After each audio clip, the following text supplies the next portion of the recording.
परम सच्चिदानंद घन प्रभु स्वयं शास्त्रों में विधान करते हैं कि आप ऐसे आचरण करोगे तो आप प्रसन्न रहोगे, आपकी आयु बढ़ेगी, आप परलोक में आनंद का उपभोग करोगे। आप ऐसे आचरण निषेधात्मक करोगे तो आपकी आयु नष्ट होगी, आप परलोक में दंड के भागी बनेंगे, आप सदैव अशांत और क्लेशित रहेंगे। तो आज चर्चा इस बात की करते हैं कि किन आचरणों से आयु बढ़ती है, किन आचरणों से आयु का नाश होता है।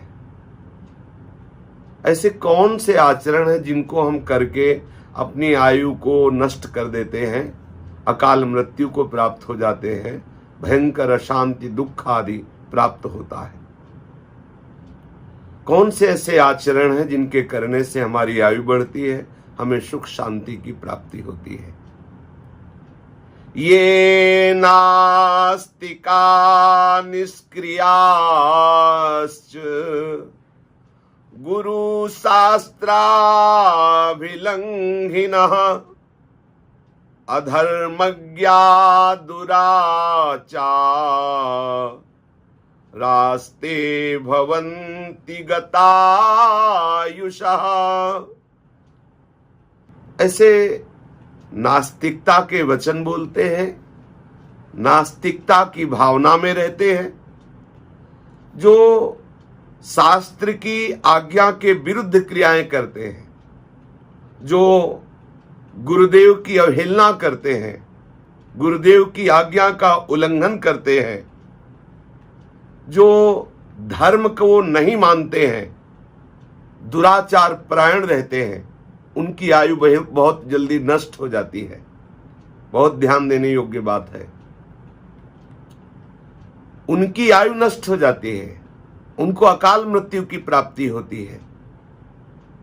उपासक को जो निषेध किया जा रहा है उसे कभी जीवन में स्वीकार नहीं करना चाहिए। कह रहे हैं कि जो लोग लोष्ठ मर्दी तृणच्छेदी नख खादी चयो नरः नित्योच्छिष्टः संकुशको नेहायुर्विंदते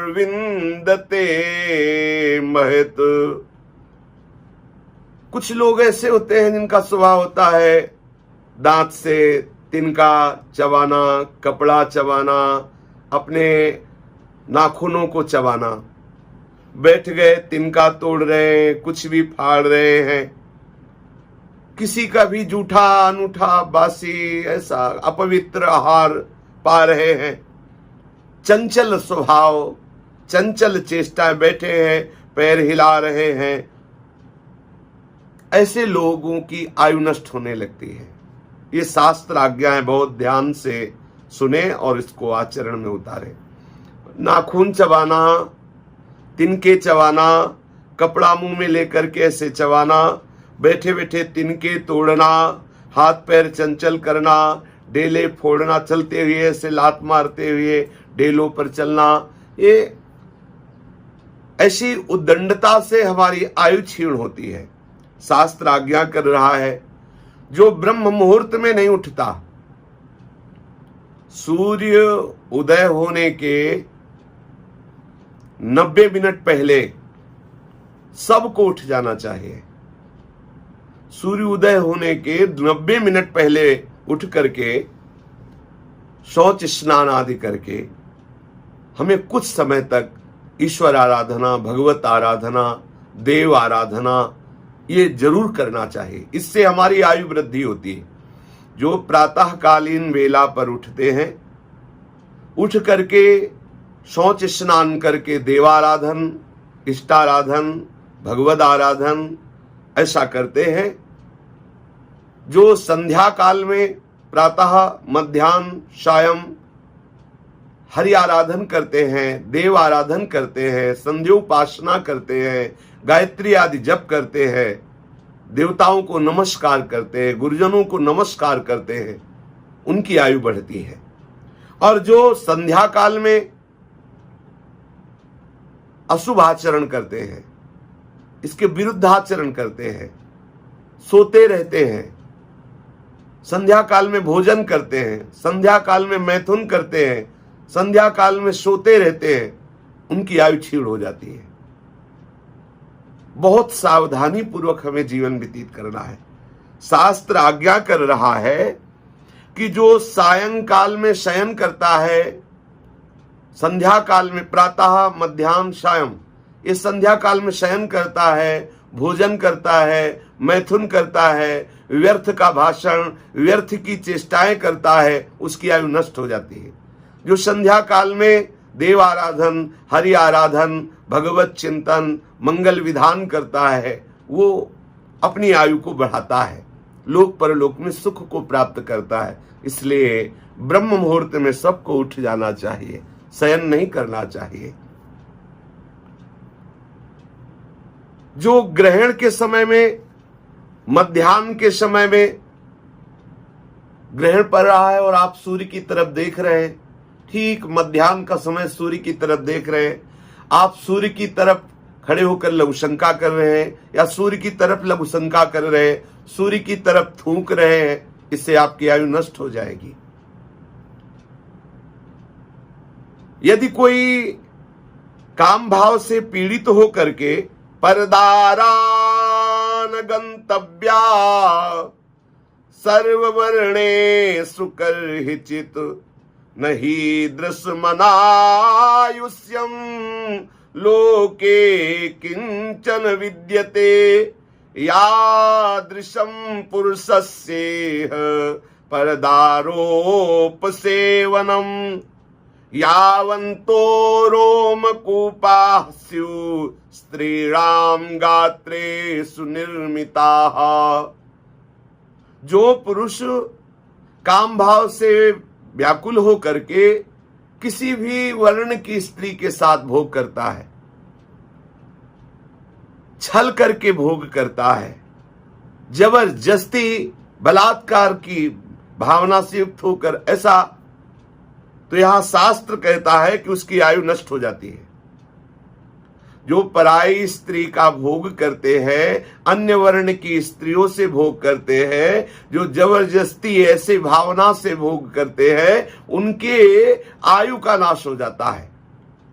और कह रहे हैं कि जो ऐसे स्वभाव वाला है कि दूसरी स्त्रियों को काम भाव से देखता ही रहता है, दूसरी माताओं बहनों की तरफ किसी की भी तरफ दृष्टि करे, वो दोष भावना का चिंतन, दोष भावना से दर्शन, काम भाव, तो बोले स्त्री के शरीर में जितने रोमकूप हैं उतने वर्षों तक वो नरक भोगता है। जो पराई स्त्री के साथ, पराई माता बहनों के साथ काम भाव रखता है, दोष दृष्टि देखता है, उनके साथ व्यभिचार करता है, तो उसकी आयु नष्ट हो जाती है और मरने के बाद उस स्त्री के शरीर में जितने रोए हैं उतने वर्षों तक वो नरक भोगता है। यावंतो रोमकूपाः स्युः स्त्रीणां गात्रेषु निर्मिताः। जितने रोमकूप उस स्त्री के शरीर में होते हैं उतने वर्षों तक वो व्यभिचारी पुरुष नरक भोगता है। पंथा देयो ब्राह्मणाय गोभ्यो राजभ्यो एव च वृद्धाय भारतप्ताय गर्भिण्यै दुर्बलाय च। सामने से कोई ब्रह्म ऋषि पधार रहा है, वैष्णव आ रहा है, कोई भक्त आ रहा है, संत आ रहा है, आप अलग हटकर खड़े हो गए, झुक करके उसको मार्ग दे दिया। कोई वयोवृद्ध आ रहा है, आप उसको पहले निकल जाने दीजिए। कोई गर्भिणी स्त्री आ रही है, आप उसको पहले मार्ग दे दीजिए। कोई बहुत भार लादे हुए है, उसको आप मार्ग दे दीजिए। इससे आपकी आयु बढ़ जाएगी। और यदि संत वैष्णव ब्रह्म ऋषि गुरुजन पधार रहे और आप अभिमान पूर्वक ना उनकी अभ्यर्थना की, ना उनको मार्ग दिया और अकड़े खड़े रहे, तो आपकी आयु नष्ट हो जाएगी। कोई गर्भिणी स्त्री आ रही है, आप उसे धक्का दे रहे, उसे मार्ग नहीं दे रहे, तो ये अपराध बन जाएगा। कोई दुर्बल है, वयोवृद्ध है, कोई भार लिए हुए है, आप उसे मार्ग नहीं देते, आप उसे पीड़ा पहुंचाते हैं, तो आपकी आयु नष्ट हो जाएगी। शास्त्र आज्ञा करता है कि उपानहो च वस्त्रम च धृतमन्यैर्न धारयेत् ब्रह्मचारी च नित्यं स्यात् पादं पादेन नाक्रमेत् अमावस्यां पौर्णमास्यां चतुर्दश्यां च सर्वशः अष्टम्यां सर्वपक्षाणां ब्रह्मचारी सदा भवेत्। दूसरों के पहने हुए वस्त्र, दूसरों के पहने हुए पादुका जूते, ये केवल गुरुजनों की प्रसादी शिष्य या भगवत प्रसादी धारण कर सकता है भक्त। अन्य दूसरों के पहने हुए कपड़े नहीं पहनना चाहिए, अन्य दूसरों के पहने हुए पादुकाएं नहीं पहनना चाहिए। और अमावस्या, पूर्णिमा, चतुर्दशी, अष्टमी, एकादशी आदि तिथि को गृहस्थ को भी समागम नहीं करना, स्त्री समागम नहीं करना चाहिए, स्त्री सहवास नहीं करना चाहिए, ब्रह्मचर्य से रहना चाहिए। जो अमावस्या को, पूर्णिमा को, चतुर्दशी को, अष्टमी को, एकादशी को स्त्री समागम करता है तो उसकी आयु नष्ट हो जाती है। ये बहुत ध्यान देने योग्य बात है। यदि आप अन्य किसी के पहने हुए कपड़े पहनते हैं, अन्य किसी के पहने हुए जूते पहनते हैं और इन तिथियों में व्यभिचार करते हैं तो आपकी निश्चित आयु नष्ट हो जाएगी। इसलिए इन तिथियों में ब्रह्मचर्य रहें, गुरु या इष्ट की प्रसादी वस्त्र धारण करें। दूसरों के हृदय को बेधे ऐसे कभी वचन न बोले, क्रूरता पूर्वक कोई क्रिया न करे जिससे किसी को नीचा देखना पड़े, ऐसी आप चेष्टा न करें। आप रुखाई भरे वचन, दूसरों को उद्वेग देने वाले वचन, दूसरों को मर्म पहुंचाने वाले वचन ऐसे कभी न बोले, नहीं तो आपकी आयु नष्ट हो जाएगी। शास्त्र आज्ञा करता है, रोहते सायकैर्विद्धं वनं परशुनाहतं वाचा दुरुक्तं बीभत्सं न संरोहति वाक्षतम। बाणों से शरीर जैसे बिंध जाए या किसी अस्त्र से शरीर कट जाए तो औषधि लगाने से उसे भरा जा सकता है, लेकिन जब दुर्वचन रूपी बाण से किसी के हृदय को बेध दिया जाता है तो बहुत उसे कष्ट होता है। इसलिए शास्त्र आज्ञा करता है, कभी ऐसे वचन मत बोलो कि किसी के मर्म स्थान को जाकर दुखावे, किसी का हृदय दुखे, ऐसे वचन मत बोलो, इससे तुम्हारी आयु क्षीण हो जाएगी। ऐसे कटु वचन, ऐसे दुर्वचन, ऐसे परुख वचन जिससे दूसरे का हृदय छलनी हो जाए, ऐसा कभी ना बोलो। यदि कोई अंधा है, कोई लंगड़ा है, निंदित रूप वाला है, निर्बल है, अंग ऐसे उसके बिगड़े हुए हैं, कुरूप है, ऐसे लोगों से बहुत प्यार से बात करो, उनका उपहास मत करो। यदि उनका उपहास करते हो तो आपकी आयु नष्ट हो जाएगी, आपके सुकृत नष्ट हो जाएंगे। उनको बहुत प्यार दो। उनके ऐसे कर्म जो उनको ऐसा रूप मिला, ऐसा अंग विहीन हुए, ऐसा कष्टप्रद जीवन मिला, आपको नहीं बोलना, उनका उपहास नहीं करना, उनको ऐसे वचनों से, ऐसी क्रियाओं से हमें नहीं दुख पहुंचाना जिससे उनको हृदय में बहुत दुख लगे कि हाय मैं ऐसा हूं, देखो ये ऐसा उपहास करते हैं। उससे आपकी आयु नष्ट हो जाएगी। दूसरों के दोष देखने के लिए शास्त्र निषेध करता है। पिता अपने पुत्र के दोष देख सकता है, गुरु अपने शिष्य के दोष देख करके उसे निर्दोष बनाने के लिए दंड देता है। परस्य दंडम नोद्यच्छेत् क्रुद्धो नैनम निपातेत् अन्यत्र पुत्रा शिष्याश्च शिक्षार्थम ताडनम स्मृतम। पिता अपने पुत्र के दोष देख करके उसे शासन में लेता है और उसको पवित्र बनाता है। गुरु अपने शिष्य के दोष देख करके उसे शासन में लेता है और उसे पवित्र बनाता है। अन्य को शास्त्र आज्ञा करता है कि आप पर दोष दर्शन न करें। पर दोष दर्शन करेंगे, दूसरों की निंदा करेंगे, दूसरों की अवहेलना करेंगे तो आपके सुकृत नष्ट हो जाएंगे, आपकी आयु नष्ट हो जाएगी। शास्त्र आज्ञा करता है। कृत्वा मूत्र पुरीशेतु रथ्यामाक्रम्य वा पुनः पाद प्रक्षालनम कुर्यात् स्वाध्याये भोजने तथा। जब आप मल त्याग कर रहे हो शौच में, शौचालय में, जब आप मूत्र त्याग कर रहे हो तो मौन रहिए। अगर आप ऐसा नहीं करते तो आपकी आयु नष्ट हो जाएगी। मलमूत्र त्याग करते समय जो बात करते हैं, मलमूत्र त्याग के बाद जो पवित्र नहीं होते हैं, ऐसे ही अपवित्र बने रहते हैं, उनकी आयु नष्ट हो जाती है। शास्त्र आज्ञा करता है कि आप शौचालय में शौच होने के बाद पवित्र होइए, आचमन कीजिए, पवित्र होकर फिर वस्त्र धारण कीजिए। लघुशंका गए हैं तो आप पवित्र होइए, हाथ धोइए, आचमन कीजिए और शौच लघुशंका के समय मौन रहिए। जब आप भोजन पा रहे हो तो मौन भगवत स्मरण करते हुए भोजन पाइए।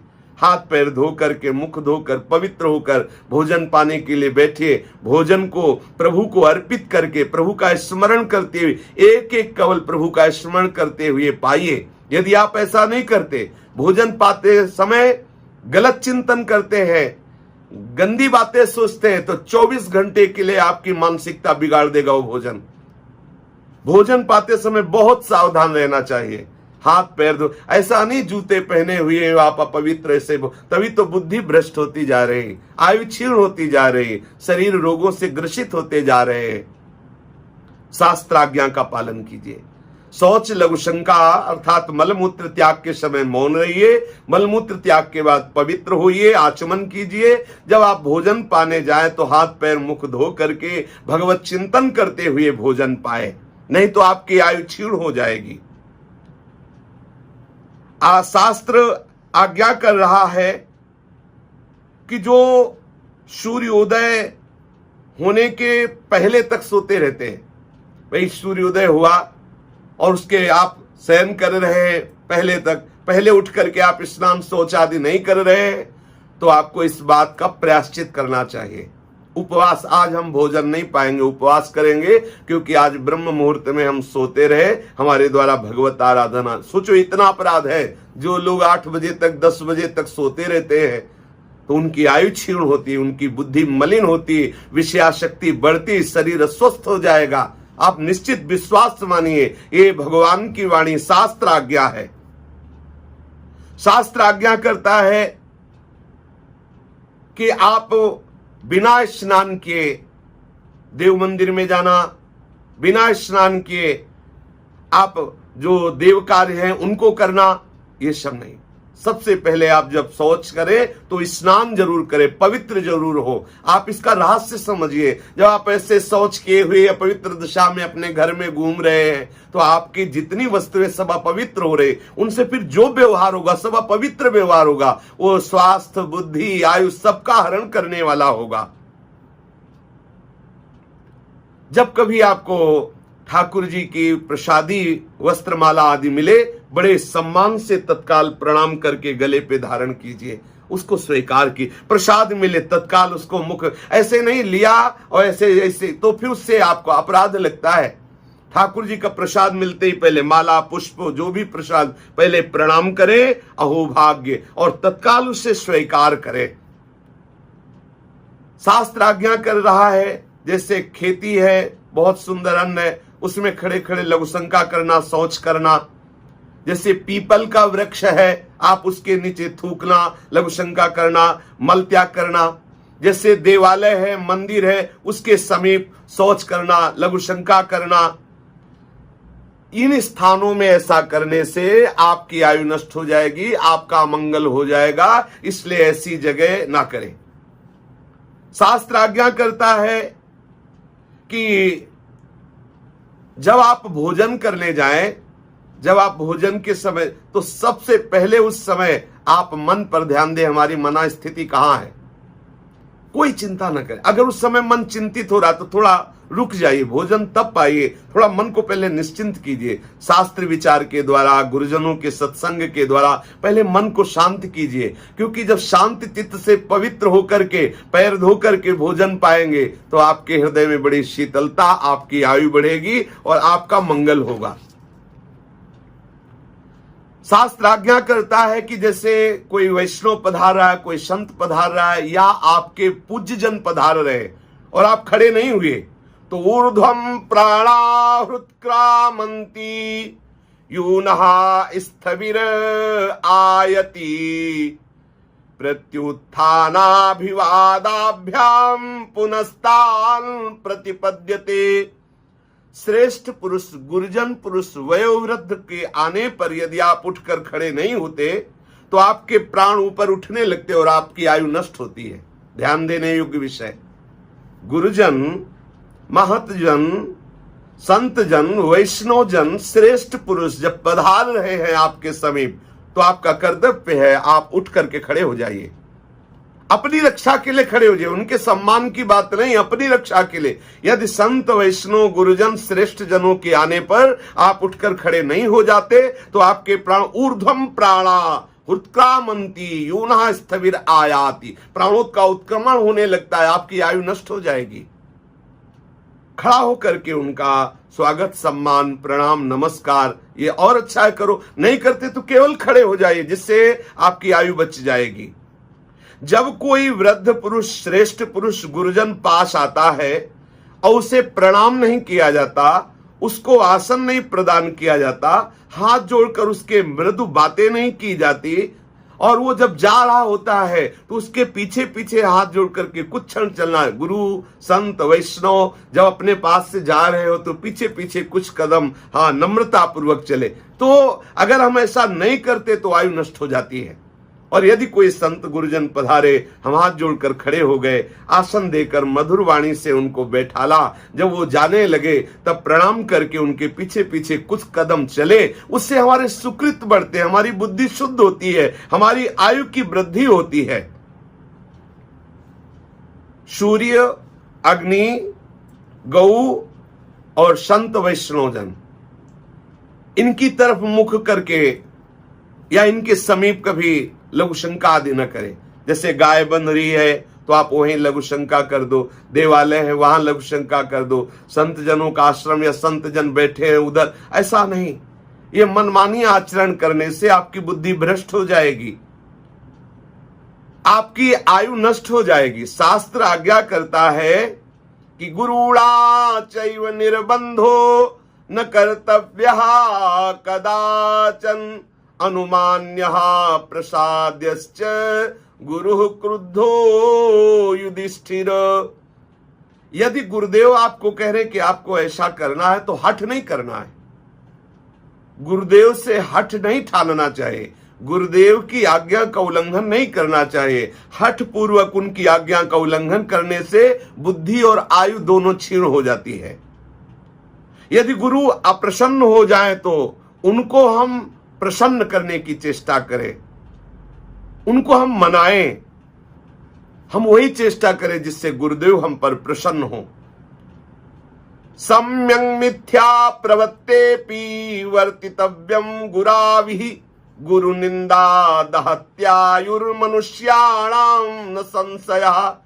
जो गुरुदेव की निंदा करते हैं, गुरुदेव की प्रतिकूल व्यवहार करते हैं, गुरुदेव की अवहेलना करते हैं, अरे क्या होगा, और उनके प्रतिकूल हठ ठान करके उनके प्रतिकूल आचरण करते हैं, उनकी निंदा करते हैं, निश्चित गुरु निंदा करने वाले के समस्त सुकृत नष्ट हो जाते हैं, आयु नष्ट हो जाती है और वो दुर्गति को प्राप्त होता है। इसलिए हमारी आयु बढ़े, हम स्वस्थ रहे और निरंतर आनंद पूर्वक जीवन कटे, भगवत चिंतन पूर्वक।